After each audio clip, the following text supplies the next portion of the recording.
안녕하세요, 여러분. 반갑습니다. 자, 국가직 7급 시험 치르시느라고 굉장히 고생 많으셨고요.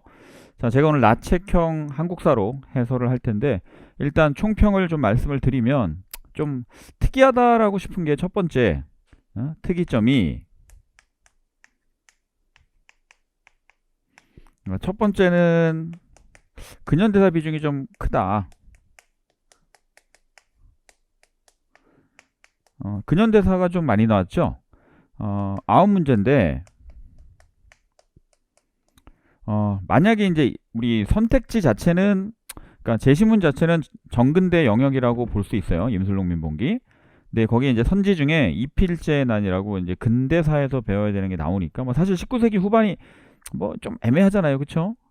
자, 그러다 보니까 뭐 어쨌든 고종 이후의 일이면 이필제난이, 그러면 그거까지 한다 그러면 또는 뭐 맥시멈으로 봤을 때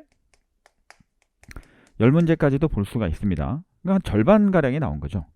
이 비중이 많이 나와도 8개, 7개, 그죠? 적게 나오면 6개도 나오는데 7개, 8개, 7급에서는. 근데 이게 거의 약 50%가 나온 거예요. 그죠? 그러니까 이게 좀 크고, 그 다음에 두 번째는 뭐냐면 전체적으로 평이했다.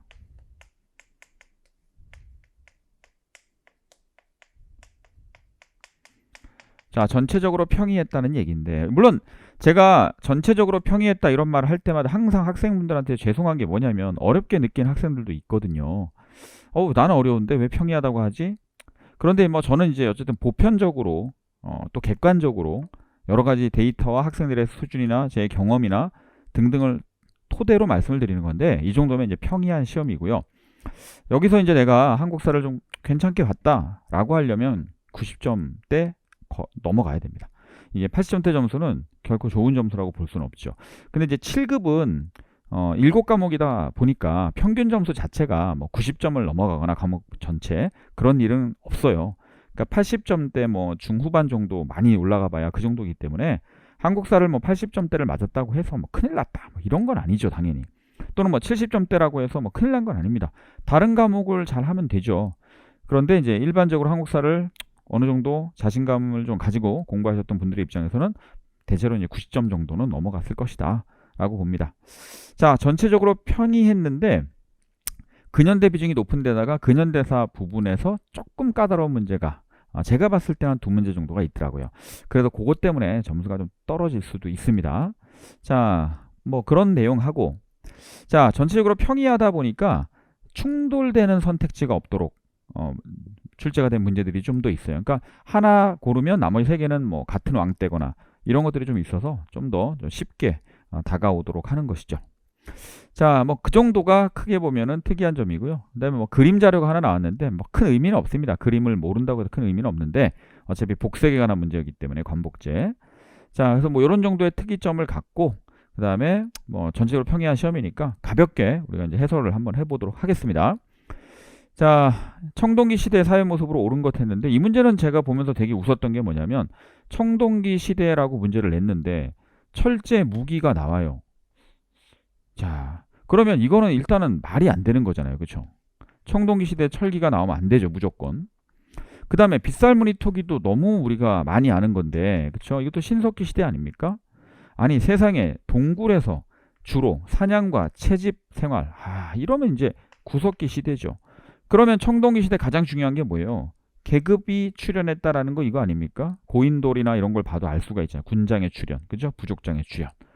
그러니까 이 문제는 정답이 1번인데, 뭐 도대체 한국사를 공부를 해서 푸는 문제는 아니에요, 이 문제는. 이건 제가 더 이상 할 얘기가 없고요. 자, 그 다음에 2번 문제로 한번 가보겠습니다.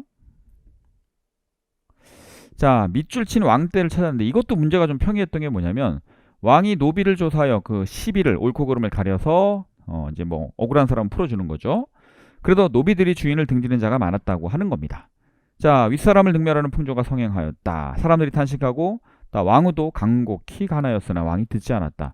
자, 그러니까 왕이 노비들을 조사해서 나가 억울하게 노비가 되었습니다. 내가, 저 사람이 나를, 주인이 불법적으로 노비로 만들었습니다. 이렇게 고발을 하면 조사를 해요. 풀어주는 겁니다. 그럼 노비 안건법이죠. 이 노비 안건법을 지금 누가 했어요? 광종이 하죠. 근데 이것을 누가 비판합니까? 지금 최승로의 글 아닙니까? 그죠? 최승로가 시무 28조에서 비판하잖아요. 그러면 이 왕은 광종인데, 자, 제위보 광종이고, 균열을 등용해서 귀법사, 그죠? 광종이고, 광덕, 준풍 등의 연호가 광종이라서 이 세 개가 광종이에요. 그러면 12목의 지방간을 파견한 것은 최승로의 건의를 받아서 성종이 파견한 거 아닙니까? 이것도 제가 설명할 게 없어요. 이 문제도. 맞죠? 노비한 것뿐만 알면 제시문에서 다 할 수 있는 문제입니다. 정답 4번이죠. 평이한 문제. 자, 3번 갑니다. 3번. 자, 이 우리나라 토지제도라고 해서 뭐 우리나라 전체적인 근대사의 토지제도를 물었는데 뭐 딱 보니까 스케일은 좀 장황하게 낸 것 같은데 별로 알맹이는 없어요. 이것도. 아니, 태조가 역분전한 거 알잖아요. 그죠? 역분전 다음에 어떻게 돼요? 고려는 시정, 전식과, 그죠? 인품과 관품을 고려하여 이건 광종의 아들 경종이 지급을 합니다. 자, 한번 고치죠. 자, 개정전식가로 가면 7대 목종이고 한 번 더 고칠 경자를 씁니다. 경정전식가로 가면 이거는 뭐 문종 아닙니까? 11대 문종. 그런데 딱 보니까 목종이 인품과 공복이라는 거 이제 그죠? 인품과 공복. 그러니까 우리가 사색 공복 있잖아요. 그죠? 기준으로 토지를 지급하는 자 시정전식과 뭐 이거는 인품과 관품이라고 표현해도 상관없는데 시정전식과는 경종이라니까요. 시작은. 그렇죠? 그러니까 4번이 벌써 딱 틀렸어요.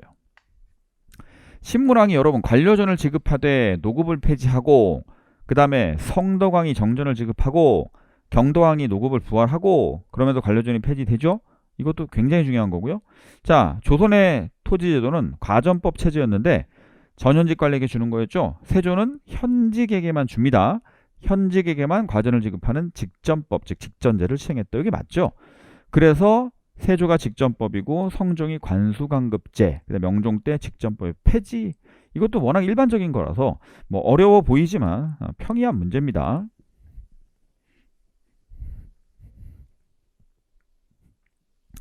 자, 4번 문제인데요. 연표 문제 나왔는데 이것도 좀 간단해요. 뭐 이렇게 어렵지 않습니다. 자, 고구려가 진대법을 시행했다. 왕이 누구죠? 고국 천왕입니다. 2세기 후반. 백제가 불교를 공인했다. 자, 4세기 후반에 침류왕이죠. 신라가 율령을 반포했다. 6세기 초반에 법흥왕입니다. 자, 고구려가 살수대첩. 자, 이거는 영양왕인데 대첩 자체는 612년이니까 7세기 초반이죠. 백제가 주류성이 함락되었다. 이건 백제 부흥운동인데요. 뭐 주류성 일대에서 여러분들 아시다시피 뭐 복신, 도침, 뭐 부여풍 이런 사람들이 있었고 임전성에 우리 누굽니까? 뭐 지수신이라든지 그다음 흑치상제 이런 사람들이 있었죠. 근데 이건 뭐 정확한 연도 몰라도 되니까 백제 부흥운동이 660년, 백제 율령부터 663년 사이 아닙니까? 그러면 그 정도 보시면 7세기 때 상황이죠. 그러면 신라가 대가를 정복을 병합을 하였다. 이건 진흥왕이니까. 진흥왕이면 법흥왕보다 뒤에 가야 되죠. 그럼 이건 다에 들어가야 돼요. 안 됩니다. 자, 낙랑군을 축출한 거 313년입니다. 미천왕이죠. 그 미천왕이면 지금 침류왕이 4세기 후반이거든요. 백제가 불교를 공인한 게 384년이고요. 그보다 372년 빠른 372년에 소수리망이 고구려에서 불교를 공인합니다. 수용 공인하죠. 그 미천왕은 그보다 앞에 사람이기 때문에 요거는 가에 들어가야 되는 거죠. 자, 백제가 사비로 천도하였다. 성왕입니다. 그러니까 이제 538년에 천도를 하는데 뭐 연도 모르더라도 성왕이라고 하면 이게 되잖아요. 법흥왕보다 성왕이 뒤에 가야죠. 물론 뭐 율령반포 연도라든지 이런 걸 다 알면 좋은데 상식적으로 생각을 해봤을 때 시험에 내는 그 기준에서는요.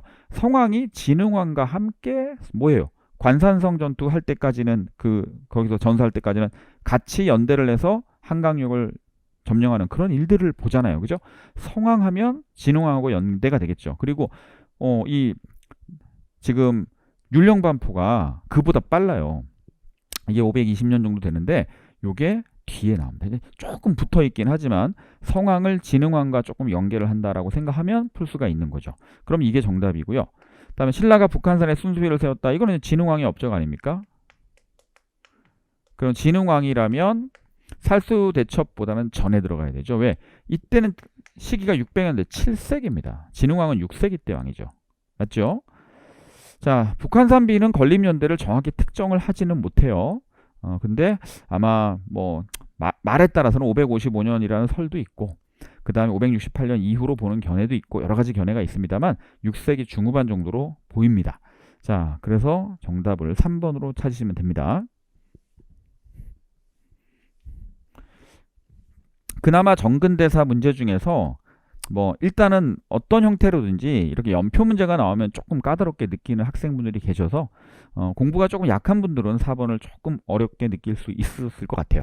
그래서 굳이 뭐 상중하로 난이도를 준다면 뭐 이건 그래도 한 중하 정도로 줄 수는 있는 겁니다. 자, 그 다음에 5번 문제로 가겠습니다. 다음의 주장을 펼친 인물에 대한 설명으로 옳은 것. 자, 일단 강화를 맺고 나면 저 적들의 욕심은 물화를 교육하는 데 있습니다. 자, 이 문제를 딱 보니까 저들은 비록 외인이라 하나 실은 양적입니다. 정말 많이 읽었던 사료죠. 외양 일체론. 자, 굳이 이번 시험의 특징을 세 번째 하나 더 얘기하자면 순서가 뒤죽박죽이에요. 원래는 이제 정근대 문제 좀 나오고 쭉 나오다가 근현대 나와야 되니까 막 섞여 있어요. 정근대 근현대 막 섞여 있어요. 그것도 뭐 특징이라면 특징인데, 자, 근데 이것도 위정척사 운동에서 가장 우리가 일반적으로 보는 거죠. 1870년대 위정척사 운동을 이끌었던 바로 유생 최익현입니다. 그러면 조선 책략을 2차 수신사로 갔다가 가지고 온 사람은 누구다? 김홍집입니다. 자, 임병창과 함께 독립의군부를 조직하려고 하였다. 그런데 독립의군부가 국권피탈 이후에 조직이 되는 거고요. 그 다음에 최익현과 임병찬은 관계는 있습니다. 이분이 최익현의 제자가 임병찬이기 때문에 이 두 분이 스시마 섬에도 끌려를 가고, 근데 거기서 최익현 선생은 돌아가시고, 그 다음에 언제 그죠? 을사의병 때. 그리고 임병찬은 나중에 돌아와서 국권피탈 이후에 고종의 밀지를 받아서 독립의군부를 만드니까, 임병찬이 독립의군부를 만들었을 때는 최익현 선생은 이미 이 세상 분이 아니세요. 돌아가셨다고. 같이 만들 수가 없죠. 자, 서원철폐 조치 등에 반대하면서 흥선대원군을 탄핵하였다가 정답인데요. 자, 최익현은요, 대원군의 정책을 탄핵한 걸로 나중에 이제 귀양도 갔다가, 그 다음에 이 강화도 조약에 반대하는 오불가소를 올리고, 그 다음에 을사늑약 때는 또 상소문을 올린 다음에 을사의병을 일으키신 분입니다. 그 세 가지 포인트에 다 나오거든요. 최익현 선생이. 정답은 3번이고요. 한국 독립운동 지혈사, 한국 국권피탈의 우리의 국권피탈의 역사, 한국 통사를 쓰신 분, 그리고 우리 민족운동의 역사를 피해 역사, 지혈사를 쓰신 분, 이거 박은식 선생 아닙니까? 박은식 선생의 저서 중에 이 두 가지는 반드시 알아야 되는 거죠. 그래서 이 문제도 근현대사 문제 중에서 상당히 평이하게 나온 겁니다.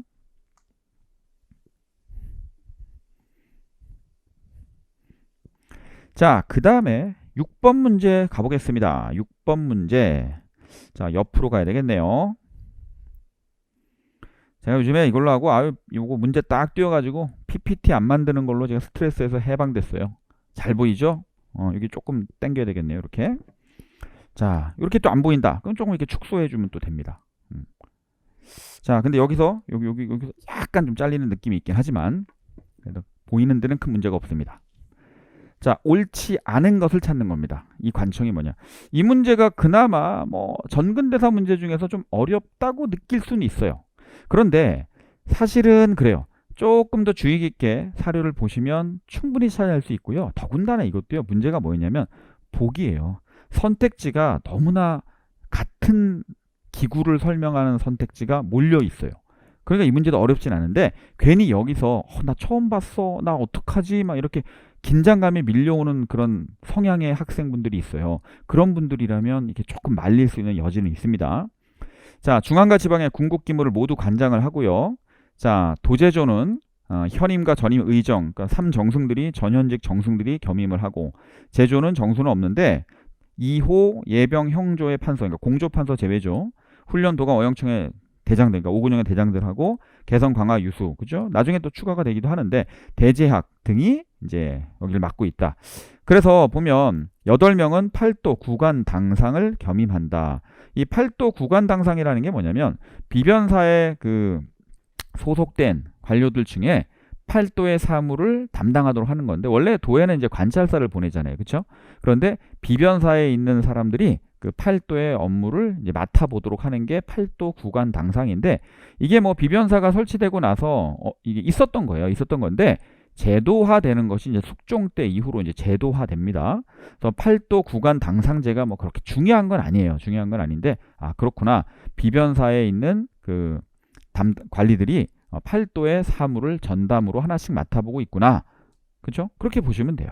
그럼 이제 비변사라는 기구를 여기서 찾아내시면 자, 문제를 쉽게 풀 수가 있고, 만약에 그게 안 나오면 선택지를 빨리 보세요. 선택지를 보시면 삼포 외란 중에 상설화되었다, 대원군 때 폐지되었다, 원래 외적의 침입에 대비한 임시기구였다, 임진왜란 계기로 기능이 강화되었다, 이 정도 나오면 벌써 비변사가 아닌가? 이게 벌써 나와요. 제시문 안 나오면 선택지 빨리 보셔야죠. 맞죠? 그러면 이제 틀린 거 찾아보면, 자, 삼포 외란 중에 상설화된 게 아니고, 그렇죠? 이게 어떻게 되는 거냐면, 비변사는 자, 중종 때 삼포 외란이 있었죠. 자, 이거 이후에 비변사가 설치가 됩니다. 이때만 해도 변방을 방비하는 기능을 맡은 임시기구고요. 뭐 연도는 알 필요 없는데 그 이후에 설치가 되는 거죠. 자, 그런데 명종 때 을묘외변이라고 좀 큰 사건이에요. 한 70여 척의 선박이 전라도를 그냥 쑥대밭을 만든 사건입니다. 자, 이렇게 해서 이것 때문에 비변사가 상설화가 된 거고요. 자, 임진왜란 이후에 지금 보시다시피 기능이 강화가 계속 되기 시작합니다. 등등등. 세도 정치 시기까지 계속 그렇게 되는 거죠. 자, 그러다가 흥성대원군이 결국은 이제 폐지를 시켜버리는데, 맞죠? 군사권은 상군부로 돌리고 행정권은 의정부로 돌리죠. 그러니까 이게 이제 사실상 폐지된 게 맞죠. 왜냐면 기구는 있어도 기능이 없거든요. 실권이 없어요. 자, 그 다음에 본래 외적의 침해에 대비한 임시기구였죠. 임진왜란 이후에 기능이 강화되죠. 그러면 자, 상설화된 건 뭐다? 을묘외변을 거치면서 상설화되었다. 그러니까 정답 1번이네요. 됐습니까? 이렇게 풀어보시면 되고, 비변사 문제 치고는 뭐 어렵게 나온 문제는 아닌데 제시문에서 조금 헤맬 수 있는 여지는 있다. 뭐 그런 정도입니다. 굳이 난이도를 하로 하기 싫으면 한 중하 정도라고 얘기해도 뭐 되긴 되는데, 저는 뭐 개인적으로 난이도는 하로 주고 싶은 문제입니다. 자, 7번 문제입니다. 의병에 관한 얘기인데요. 이것도 좀 특이한 게, 보통 의병이면 항일의병들, 우리 구한말에 항일의병들, 뭐 요것만 좀 묻는 근대사에서. 근데 이거는 이제 전시대 의병을 다 물었어요. 을사조약이 체결되자 신돌석 등의 평민의병장이 활약하였다. 요거는 맞죠? 그렇죠? 요거는 확실히 맞습니다. 여러분들이 확실히 알 수 있는 거고, 여기서 지금 글씨가 조금씩 잘려가지고 제가 여기 좀 이쪽으로 와 보는데, 요렇게 하면은 조금 잘리네요. 그죠? 이 부분이. 여기 큰 문제는 없죠. 여러분 보시는데. 자, 요거는 맞는 내용이고, 자, 군대 예산 이외에 13도 창의군이 결성되어서 서울진공 작전. 요것도 뭐 어떻습니까? 군대 예산이 여러분 정미칠주약 이후에 이어졌고 13도 창의군이 그래서 만들어졌고, 그렇죠? 서울진공 하잖아요. 자, 병자호란 때 정봉수 이립이 의병을 일으켰다. 이 정봉수 이립 제가 수업 시간에 진짜 많이 강조합니다. 여러분 병자호란 때는 의병 잘 없어요. 그죠? 병자호란 때는 남한산성에서 항전한 얘기만 있지 뭐 의병 얘기 못 들어봤죠? 없었던 건 아닌데 거의 뭐 언급을 안 해요. 거의 사실상 없었고. 그래서 병자호란 때가 아니라 정묘호란 때죠. 정묘호란 때 정봉수와 이립이 의병을 일으켜서 항전을 했단 말이에요. 이것도 진짜 많이 제가 강조를 했던 거고요. 그럼 정답 3번이고, 자, 임진왜란 때 전직관리, 살인, 승려 뭐 등등이 의병을 많이 일으키죠. 왜냐면 승려라고 하면 뭐 서산대사, 사명당 대사 이런 분들 있잖아요. 그렇죠? 승분들이 많이 나오죠. 자, 그래서 이 문제는 그 정도로 해결할 수 있는 부분이 됩니다. 됐죠? 자, 그리고 정답은 뭐 어렵지 않습니다. 이 문제도. 원래 이걸 어렵게 내려고 하면 끝도 없을 거예요. 전시대 의병을 만약에 다 어렵게 낸다고 하면 끝도 없는데 쉽게 냈습니다. 자, 8번 문제 갑니다. 8번 문제. 자, 통간부의 지배 시기. 이 문제가 제가 봤을 때 그래도 여러분들이 제일 어렵게 느낄 수 있다. 그래서 제가 보기에 난이도를 한 중 정도 그나마 줄 수 있어요. 내지는 뭐 중상, 그죠? 또는 뭐 중상 정도 이렇게 줄 수 있는 문제입니다. 그러니까 통간부를 여러분들이 아셔야 되는데요. 을사늑약으로 통간부가 만들어진다. 을사조약, 을사늑약이 1905년 11월이라면 통간부가 설치되는 게 1906년 2월이에요. 이것도 제가 수업 시간에 통간부의 설치 시기를 항상 언급을 합니다. 자, 이때부터 이제 언제예요? 국권 피탈 지배 시기니까 1910년 8월이면 국권 피탈이잖아요. 그때 조선 총독부로 바뀌죠. 이 시기를 찾는 겁니다. 그러면 백동화와 엽전을 신화폐로 교환하는 화폐 정리 사업이 시작이 되었다 그랬죠. 화폐 정리 사업은 어떻게 시작이 되냐면 1904년에 여러분 보통 이제 여러분 자료를 찾아보시면 1904년이라고 하는 기록이 많이 나와요. 왜 그러냐면 1904년 11월에 우리가 화폐를 발행하던 기관이 있었죠. 이 전환국이 폐지가 됩니다. 왜냐하면 이제 일본 제1은행권이 본위화폐가 되기 때문에 그렇죠. 그 다음에 1905년부터 이제 본격적으로 벌어지는데 이때 화폐 조례 실시에 관한 건이라고 하는 것을 발표를 하는데 뭐 줄여서 화폐 조례라고 합니다.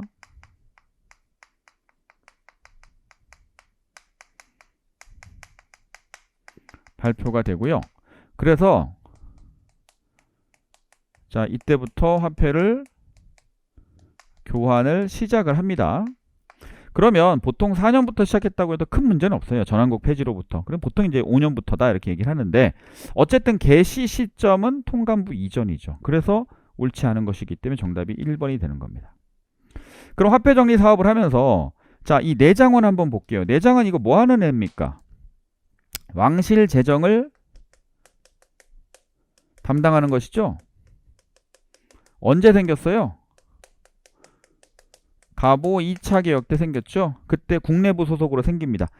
고종의 왕권이 약화되고 이런 와중에 왕실을 좀 제가 보기엔 좀 달래기 위한 어떤 조처로서 내장원이 원래 재정기구를 일원화한다는 큰 취지에는 벗어난 거잖아요. 이게 왕실 재정을 따로 챙겨준다는 것은. 그래서 이게 기능이 굉장히 강화되는 게 언제냐면 뭐 돈 되는 사업을 다 뺏어오는 게 광무개혁이에요. 광무개혁 때는 여러분 보세요. 황제권을 강화해야 되잖아요. 그죠? 그래서 많은 탁지부나 뭐 농산공부나 이런 데 있는 돈 되는 것들을 많이 가지고 옵니다. 그런데 생각을 한번 해보세요. 화폐 정리 사업을 하면서 메가타가 와가지고 뭐예요? 재정기구고 이런 거 다 손을 보잖아요. 맞죠? 그러면 어떻게 됩니까? 내장원의 기능을 축소를 시켜야 돼요. 그죠? 이해돼요? 그러면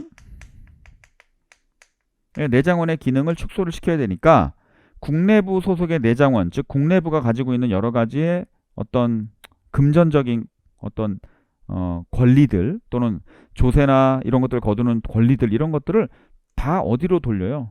탁집으로 다 돌려야 돼요. 그래서 황실 재정기구가 해체가 되는 거죠. 거의 해체가 돼버리는 겁니다. 됐습니까? 이런 것들이 탁지부, 국고로 다 가는 거예요.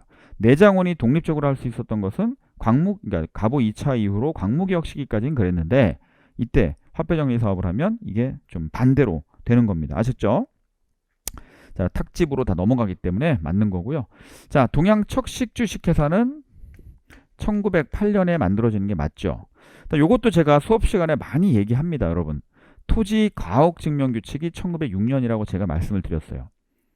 이거는 원래 광무개혁 때 지계 발급을 하면 계양장 이외의 지역에서는 외국인의 토지 소유가 허가가 안 됩니다.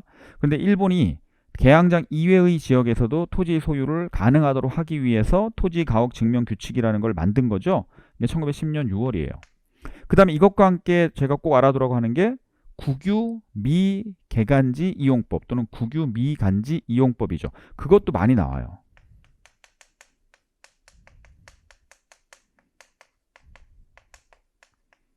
뭐 요건 요걸자를 빼도 상관없습니다. 요거를 좀 보시고 이런 맥락에서 동척을 봐야 돼요. 아시죠? 제 교재에 보시면 제가 항상 많이 강조하는 거예요. 그래서 정답이 1번입니다. 아셨죠?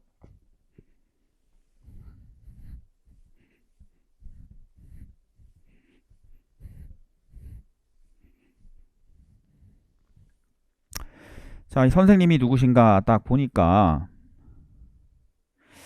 자, 이분이 안공군, 우리 안중근 의사의 동생분이십니다. 만났대요. 그죠?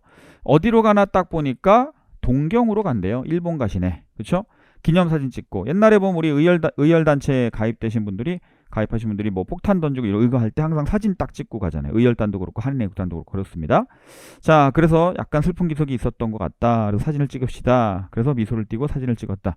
그 사진 보시면 윤봉길 의거도 그렇고 의사도 그렇고 이봉창 의사도 그렇고 굉장히 활짝 웃는 모습으로, 나 죽으러 가는데 굉장히 활짝 웃는 모습으로 딱 수류탄 같은 거 딱 들고 뭐 권총 같은 거 들고 딱 사진 찍는, 참 신기합니다. 그런 거 보면.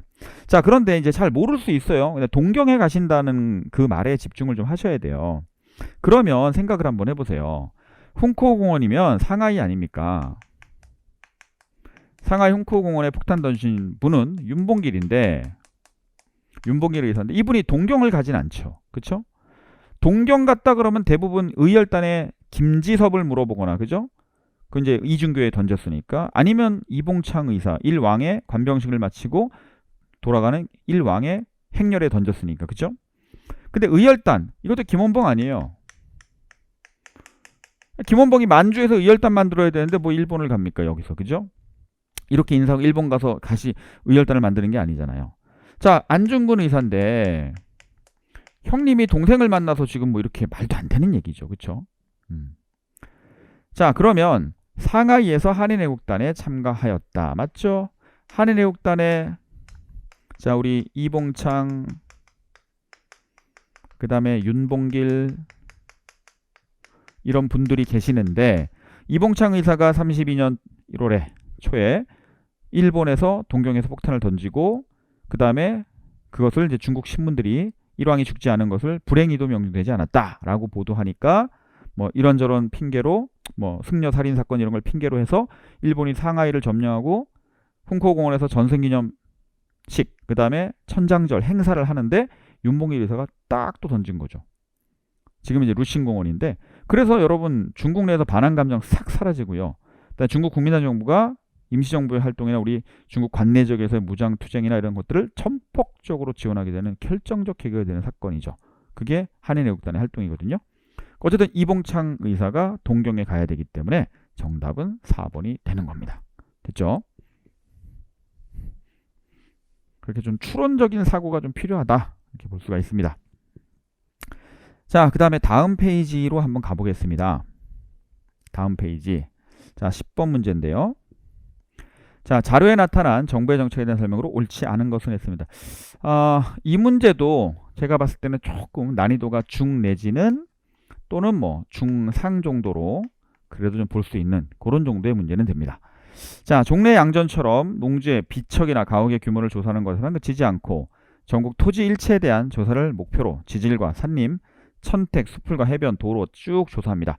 나아가 전국 토지의 정확한 규모와 소재를 파악한 한편 소유권을 확인해 주기 위해서, 자, 지계를 발행하는 사업을 함께 전개하였다. 그래서 대한제국이, 자, 양지 아문을 설치를 합니다. 그쵸? 그래서 토지를 조사하는 양전 사업을 실시를 하죠. 자, 그러다 지계를 발급하기 위해서 지계 아문을 설치합니다. 그쵸? 그래서 또 양전 사업을 합니다. 이렇게 해서 양전 사업을 한 게 전국의 토지 한 3분의 2가량 돼요. 자, 그 다음에 이제 지계를 발급하는 거죠. 토지 증명 문서를 발급하는 겁니다. 근데 처음에는 이제 농경지나 이런 것만 하다가 나중에 토지 전체로 이제 확대를 하면 요거를 관계라고도 얘기해요. 지계를 이제 관계라고도 얘기를 합니다. 자, 그러다가, 자, 요게 요쪽으로 통합이 돼요. 양지아문이 지계아문으로 통합이 됩니다. 그렇죠? 근데 요거를 일제가 가만둘 리 없잖아요. 럴 전쟁이 딱 터져요.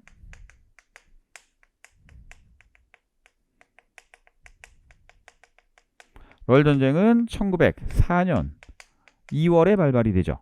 자, 그러면 이거 어떻게 하냐? 자, 지계 아문을 어디로 통폐합할까요? 그쵸?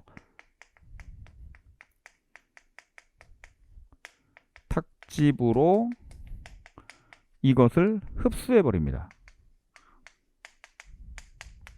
그렇죠? 그러면 지게화문이 그 기능이 상당히 많이 사라진 거죠. 탁지부에 보면 양지국이라는 부서로 그걸 통폐합을 해버리거든요. 그러니까 지게 발급 사업이 중단이 될 수밖에 없는 거죠. 그렇죠? 자, 그럼 보세요. 자, 뭐 당연히 양지 아문에서 양전 사업을 실시를 했죠. 당연히 했고요. 자, 지게 아문에서 지게 발급을 했죠. 럴전형 발발 이후에 중단이 되었습니다. 맞습니까? 그런데 지적도와 토지 아니 토지 조사를 다 못했어요. 양전 자체를 못했다니까. 중단됐다니까요. 못했잖아요. 그죠? 다 하면 뭐예요? 이건 일제강점기의 토지 조사 사업이죠. 토지 조사 사업입니다. 아셨죠? 이렇게 하시면 돼요. 정답 2번입니다. 자, 그리고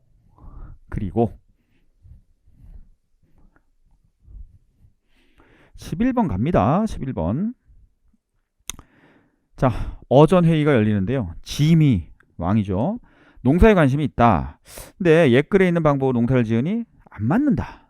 그래서 짐의 생각으로는 지방마다 풍토가 달라. 곡식을 심고 왔건데 다 다르니까 이를 알아낼 방도를 말해보시오 하니까 여러 도의 감사에게 즉 관찰사에게 명하여 고을에 나이 많은 농부에게 물어 효과가 입증된 것을 아뢰도록 하는 것이었겠습니까? 어떻겠습니까? 농부들의 실제 경험을 지금 취합을 하고 있는 거죠. 아주 좋은 생각이요. 그렇게 숙제는 잘 중 중요한 것을 모르서 이 책을 제목을 뭐라고 하겠다. 맞죠? 자, 그러면 보세요. 왕이 농부들의 경험을 토대로 해서 그걸 모아서 실제 도움이 되는 농서를 편찬한다. 국가가 주도하는 거. 이거는 가장 대표적으로 세종의 농사 직설이죠. 그렇죠? 농사 직설. 선생님, 우리 풍토에 맞는 건 뭐 성종 때 강희명의 금양잡록도 있지 않습니까? 근데 금양잡록도 있죠. 우리 풍토에 맞고 농부들의 경험을 토대로 한 거 맞는데 그건 개인이 하는 거잖아요. 국가가 지금 편찬하고 있다는 걸 보셔야죠. 그렇죠? 자, 그럼 볼게요. 자, 쭉 보니까 대보단을 설치했다. 여러분, 만동묘와 대보단은 명나라 황제를 제사 지내는 곳인데 숙종대입니다. 구리로 계민자, 태종이죠. 계미자, 태종. 주자소 만들고 계미자 주조하고 세종은 경자자, 갑인자, 병호자 그 다음에 밀랍으로 할자를 고정하지 않고 식잡한 조립 방식이 중요한 거고요. 자, 백성과 함께 즐기겠다. 여민락 노래죠. 자, 우물정자 형태로 악보가 생겼어요. 음의 높낮이와 장단을 알 수 있는 악보. 정간보. 탑이네요. 그렇죠? 기유약조. 아하이 참 이거는 광해군인데요. 임진왜란 이후에 에도막부와 다시 교역을 하면서 자 무역을 하면서 세견선 20척과 세사미도 100석 요거를 합의하고 부산을 이제 개항을 한 거죠. 부산포를. 자, 정답은 3번입니다. 세종. 이것도 뭐 평이한 문제예요. 제시문만 길었지 뭐 어렵지 않습니다. 아, 이것도 순서배열 12번 이것도 뭐 참 어렵지 않습니다. 이것도 보시면 아니 경기도 처음으로 대동법 했으면 광해군이잖아요. 아니 양반도 군포를 낸다 그러면 호포제밖에 없어요. 호포제는 여러분 고종 때 흥선 대원군에 의해서 되는 거 아닙니까? 영정법 인조잖아요. 1열당 4에서 6두 풍용을 고려하지 말고 신해 통공 좋지. 그죠? 신해 통공. 그럼 유기전을 제외한 시현상의 금난정권 폐지. 신해 통공, 신해 박해. 그죠? 전부 다 1791년. 정조. 순서 가, 다, 라, 나 1번. 됐죠? 더 이상 설명할 게 없는 문제입니다. 자, 그 다음에 넘어가서 13번 문제인데요. 13번 문제.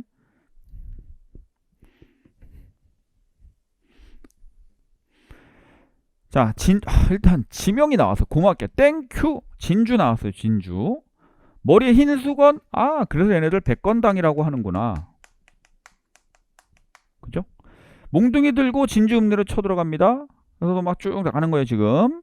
자, 세금 포탈 뭐 이런 것들을 막 문책하고 능멸하고. 하하, 진주밀란이네. 백건당의 난. 이것은 결국 임술농민 봉기죠. 전국적으로 확산이 되니까. 자, 이거 정부가 진압하려고 누구 보냈어요? 안핵사 박규수 보내죠. 박규슈래 박규수. 그래서 관련자들 다 체포하고 뭐 처형하고 처리합니다. 박규수가 보고를 하죠. 이 원인은 삼정의 문란이 원인입니다. 그럼 이걸 해결해야 됩니다. 그래서 삼정 이정청의 설치를 건의했다.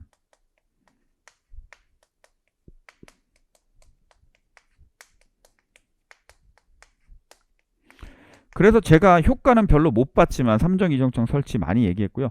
항상 오답으로 나올 때는 홍경래는 안에다가 삼정 이정청을 갖다 붙인단 말이에요. 그거 조심하시면 돼요. 그럼 이 사건에 대해 삼정 이정청이 답일 텐데 한번 보겠습니다. 신유박해는요.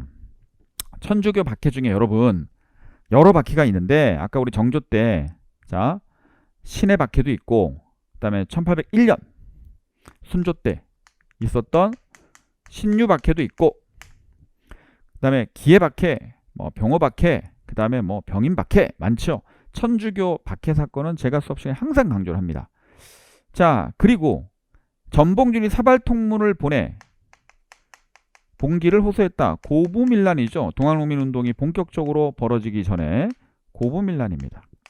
자, 정답은 3, 4번이죠. 그런데 이필제의 난을 잘 모를 수는 있어요. 그런데 제가 여러분 우리 기본반 심화반에서 하고 있는 자료집을 보시면 제가 흥선대원군의 개혁의 한계를 얘기하면서 또 다른 형태의 밀란이 있었다. 그래서 제가 1869년에 있었던 광양밀란하고 1871년에 있었던 이필제의 난을 얘기해 주는데 중요하진 않지만 이필제의 난이 상당히 옛날에는 동학하고 관련이 없다라는 게 일반적인 학설이었는데 최근에는 동학의 2대 교주였던 최시영과 연대를 한 걸로 많은 자료들이 나왔어요. 그래서 동학의 어떻게 보면 시초의 모습이라고 동학농민운동의 어떤 초창기 모습이라고 볼 수 있는 게 이필제의 난입니다. 1871년에 있었어요. 그렇죠? 여기서는 이필제와 2대 교주였던 최시영 등이 관계가 된 겁니다. 그렇죠? 그래서 관계가 없고요. 요거는 이제 삼정 이정청이다. 됐습니까?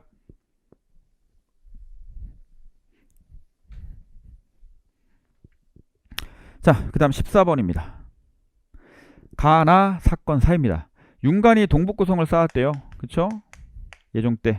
최충원이 교정도감을 설치했대요. 최충원이 권력을 잡고 나서 한 10년 정도 가까이 있다가 청교역 영리 사건이라고 암살당할 뻔한 일이 있어요. 그 사건 조사하면서 교정도감이 만들어집니다. 그러니까 최고기구가 되죠. 그럼 강화도로 천도한 건 몽골과 싸우면서 그죠? 1차 침략 이후에 강화도 천도한 거고 이자겸의 난이 아시죠? 묘청의 성춘도 운동 아시죠? 강감찬이 귀주에서 자 대첩 1018년에 3차 침략인데 요거를 1019년에 물리칩니다. 됐죠? 그럼 이 사이에 들어가는 거 뭐밖에 없어요. 얘밖에 없죠. 이걸 뭐 제가 어떻게 설명하겠습니까? 그렇죠? 간단한 문제입니다. 이것도 정답은 그러면 니은디귿 3번이 되겠네요.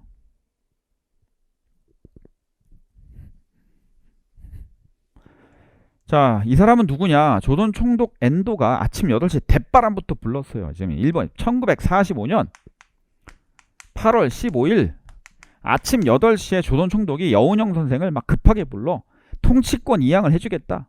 대신 약속해라. 80만 일본인의 무사 귀환을 너가 보증을 하면 내가 통치권 행정권 넘기겠다. 오케이. 그래서 이 협상이 맺어진 거예요. 그래서 이 협상 끝나고 딱 나오면서 조선건국동맹을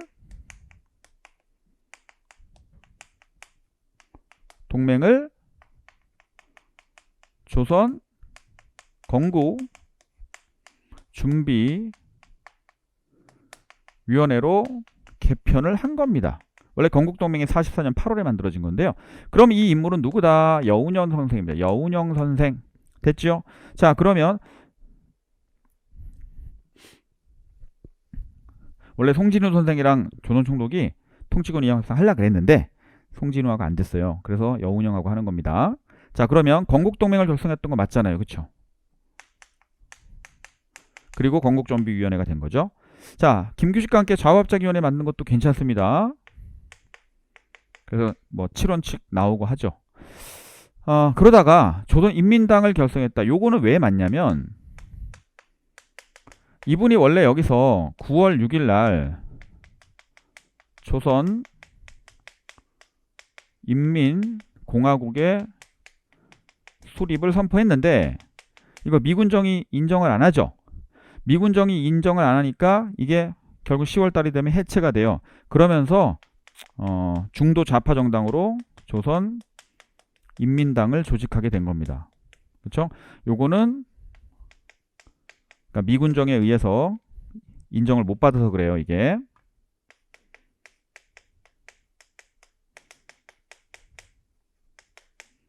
그래서 이게 해체가 되고 나서 조선인민당을 조직을 한 겁니다. 맞죠? 여운형 선생. 그래서 우리가 광복 이후에 우리 남한 지역의 정치 어떤 집단들 이념에 따라서 좌익이냐 우익이냐 중도냐 요거 굉장히 중요하죠. 그렇죠? 자, 그런데 전조선 제정당 사회단체 연석회의, 뭐 그냥 남북 연석회의라고 줄여서 말합니다. 이건 남북협상 때죠.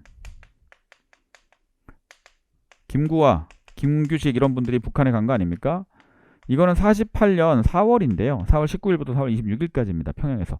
근데 여운형 선생은 자화합작 운동이 실패하고 결국 미국도 단독정부 수립으로 노선이 정해지면서 여운형은 해화동 로타리에서 47년 7월 19일 날 해화동 로타리에서 한지근이라고 하는 극우파 청년한테 암살이 되셨기 때문에, 암살 당하셨기 때문에 남북협상에 참여할 수가 없죠. 이해되십니까? 그러니까 4번이 답이 됩니다. 그래서 이 문제도 근현대사 문제 중에서 뭐 여운형 선생에 대해서 잘 모르시면 조금 까다로울 수는 있는 그런 문제입니다. 자, 그렇고요. 그러면 이제 지금 몇 번까지 봤습니까? 15번까지 봤네요. 그럼 16번으로 가겠습니다. 자, 밑줄 친 철도에 대한 설명을 옳지 않은 것은 했는데 그 종점이 되는 초량이 부산에 있어요. 부산 초량. 자, 괴이할 것이 없으나 중간 장신의 향춘의 참에는 화물이 풍부하지 않고 탑승객이 많지 않은데 이렇게 얘기합니다. 자, 1901년에 이렇게 뭐 앞으로 이렇게 철도를 만들면 이렇게 될 것이다 라고 하는 거죠. 그럼 이것은 서울에서 부산을 가는 경부선 철도일 겁니다. 물론 개통은 1905년입니다. 자, 그럼 군영철도 명목으로 개통이 되었다. 러일전쟁 중에 얘네들이 경부선하고 경의선을 만들거든요. 그러니까 러일전쟁에 필요한 거죠. 자, 한성전기회사는 왜 안 되냐면 한성전기회사가 1898년에 만들어지고 그래서 여기다 전력을 생산해서 서대문에서 청량리까지 전차가 개통이 되는 겁니다. 철도는 전기로 가는 게 아니에요. 철도는 전기로 가지 않아요. 석탄 떼서 가는 거고 전기로 가는 건 전차입니다. 그래서 2번이 답이고요. 자, 당연히 철도 보수를 할 때는 한국인의 토지와 가옥을 강압적으로 수탈하고 토지 수용을 할 때 강제적으로 하죠. 그래서 철도가 지나가는 모든 지역은 수탈의 그 현장입니다. 그래서 우리가 오죽하면 의병들이 철도 파괴 운동을 하겠습니까? 자, 이 부설에 따른 각종 이권을 획득하고자 군사적 위협을 가하였다. 그러니까 러일전쟁이 터지면서 경부선이고 경의선이고 나중에 경원선이고 다 뺏어갈 때 당연히 군사적 위협이 있는 것이죠. 그래서 정답은 2번으로 하시면 돼요. 그 다음에 17번 문제는 뭐 오래간만에 7급에서 그림이 나왔는데 그림이 뭐 결정적인 건 아닌데 딱 백제입니다. 백제. 근데 여러분 여기 딱 보세요. 백제는 원래가 삼색 관복이죠. 그게 자색, 비색, 청색이에요. 맞죠? 우리가 배우는 게 딱 이거 아닙니까? 신라는 사색이잖아요. 자색, 비색, 그 다음에 청색, 황색이죠. 그 다음에 또 물어보는 게 고려입니다. 고려. 조선은 절대 안 물어봐요. 자, 단, 비, 녹이죠. 맞죠? 그럼 백제라면 자비, 청만 있어야 돼요. 그런데 이 글을 읽어보니 자 보세요. 일품 자평은 황색을 입는다 그랬어요. 이품 달솔은 자색, 7품은 비색, 12품 문독은 청색. 그러면 자 보세요. 자색, 비색, 청색은 맞죠. 근데 황색은 백제에서 없는데 재현행사에서 잘못 집어넣은 거죠. 그래서 여기서 잘못 들어간 사람은 누구냐? 그러면 답은 여기 좌평이 되는 겁니다. 좌평에게 옷을 잘못 입혔다. 맞죠? 그렇게 얘기를 하시면 돼요. 별거 아닙니다. 뭐 그림도 주고 하니까 어려워 보이는데 하나도 안 어려워요. 맨날 수업 시간에 우리가 자비청, 자비청왕, 자단비록 맨날 하던 거 아닙니까? 자, 18번입니다. 자, 왕대에 볼 수 없었던 모습을 찾는 겁니다. 대리석으로 만든 10층 석탑인데 원래는 경천사에 있었던 거죠. 일본으로 반출됐다가 돌려줍니다. 그래서 뭐 경복궁에 뒀다가 지금은 국립중앙박물관 안에 들어가 있는 거죠. 이게 그 유명한 경천사 또는 뭐 경천사지 10층 석탑인데요. 이게 특이한 게 뭐냐면 탑신이 그러니까 1층부터 9층까지 있잖아요. 근데 탑신부 1층에 명문이 있어요. 글씨가 새겨진 게 있는데 거기에 딱 이 제작 시기가 나와요. 그게 언제로 나오냐면 1348년이고요. 당시의 왕이었던 충무광으로 딱 나옵니다. 그쵸? 그래서 이때 볼 수 없었던 조형물이면 원각사 10층 석탑 또는 원각사지 10층 석탑은 조선 세조이기 때문에 얘를 볼 수가 없죠. 그럼 이게 충무광이라는 거 몰라도 최소한 경천사지 10층이 원간석기라는 건 아신단 말이에요. 그죠? 원형양이니까 원간석기라고 하면 해도 풀 수는 있습니다. 불국사 다보탑 이거 당연히 여러분 신라 통일신라 그죠? 경도광 때 불국사가 창건되고 석가탑 즉 불국사 3층 석탑 다보탑 법천사 지광국사 탑 이것도 여러분 고려시대의 승탑 아닙니까? 주로 많이 나오는 것은 뭐 어디예요? 뭐 고달사지 해진대사 탑이 원래 많이 나오긴 하는데 법천사 지광국사 탑도 제가 팔각 원당형이 아닌 걸로 중요하다고 말씀 많이 드렸죠. 관촉사 속조 미륵보살 입상도 당연히 고려의 지방문화의 다양성을 가장 잘 보여주는 겁니다. 맞죠? 그래서 광주 충국리 즉 하남 하사창동 철저 석가열의 자상이라든지 부석사 소주 열의 자상이라든지 안동 이천동 열의 입상이라든지 파주 용미리 열의 일부 입상이라든지 이런 것들이 고려시대 불상들이거든요. 그러니까 조선의 건축물은 볼 수가 없다. 답은 2번입니다. 이렇게 얘기를 하시면 돼요.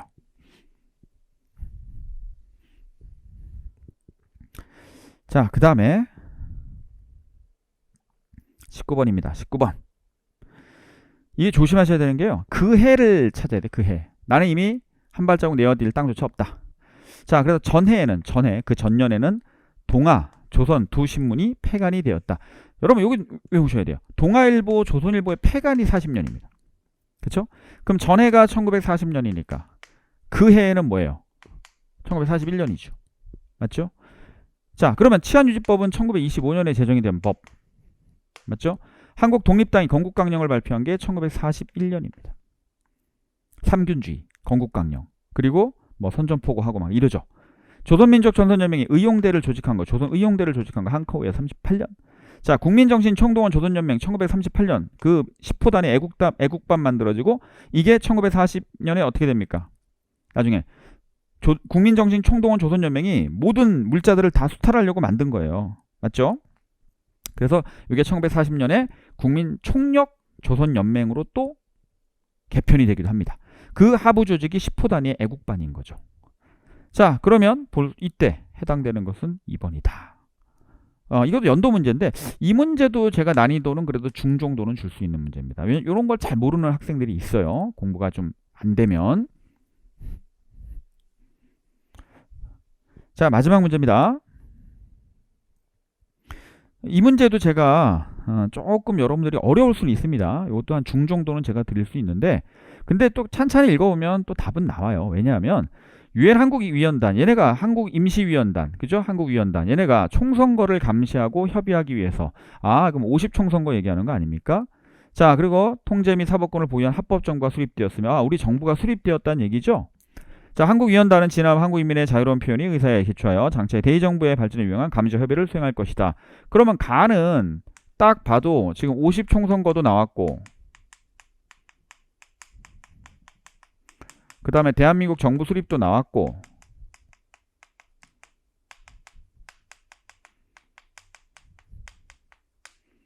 그러니까 이런 것들이 전부 다 1948년의 일이죠.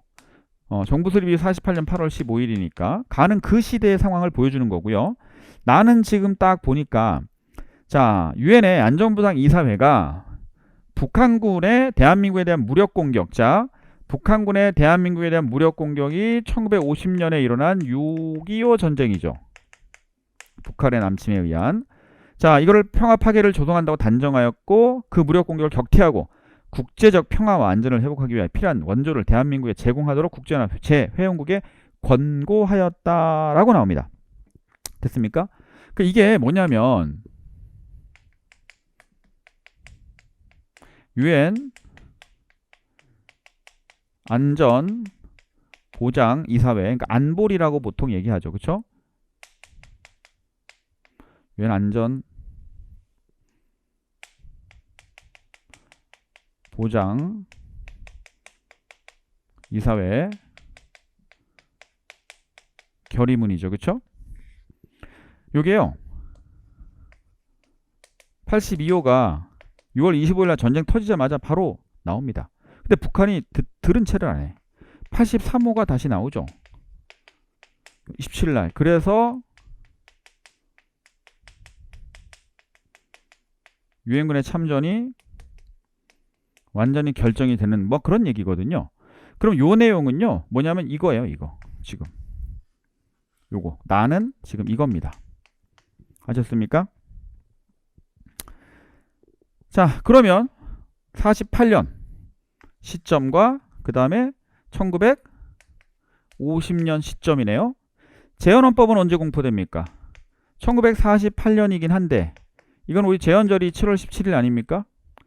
그죠? 정부 수립 전이죠? 남조선 가도입법의원은 어떻게 돼요? 김규식이 의장인데 46년 12월이죠? 자, 귀속제한 처리법이 49년 12월인데 제가 재헌국회가 만든 법 중에 48년 9월에 반민법하고요. 48년 12월에 국가보안법하고요. 49년 12월에 귀속제한 처리법하고 귀속기업제 처리하는 거죠. 그 다음에 뭐 또 49년 그 전에 6월에 우리 농지기억법 이런 건 되게 중요하다고 제가 말씀을 많이 드렸습니다.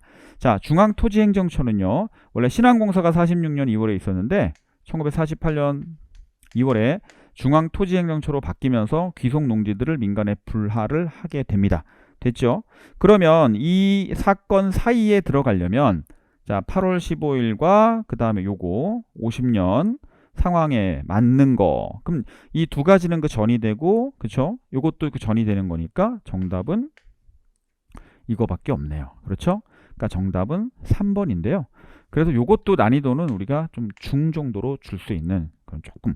그래서 요번 문제가 근현대사 부분이 비중이 높은 것도 높은 건데 하필이면 근현대사 부분이 조금 좀 까다롭게 나온 측면이 있습니다. 그렇죠? 그런 게 몇 개가 있어서 근현대사 부분이 만약에 학습이 좀 안 돼 있거나 약하신 분들은 좀 더 많이 틀렸을 수 있어요. 그렇지 않다고 하면 좋은 점수를 받을 수 있는 그런 시험이었습니다. 자, 이렇게 해서 간략하게 해설을 마치고요. 자, 여러분들 고생하셨고 또 지방직 시험이 또 기다리고 있으니까 열심히 준비하셔서 좋은 결과 있기를 바라겠습니다. 감사합니다.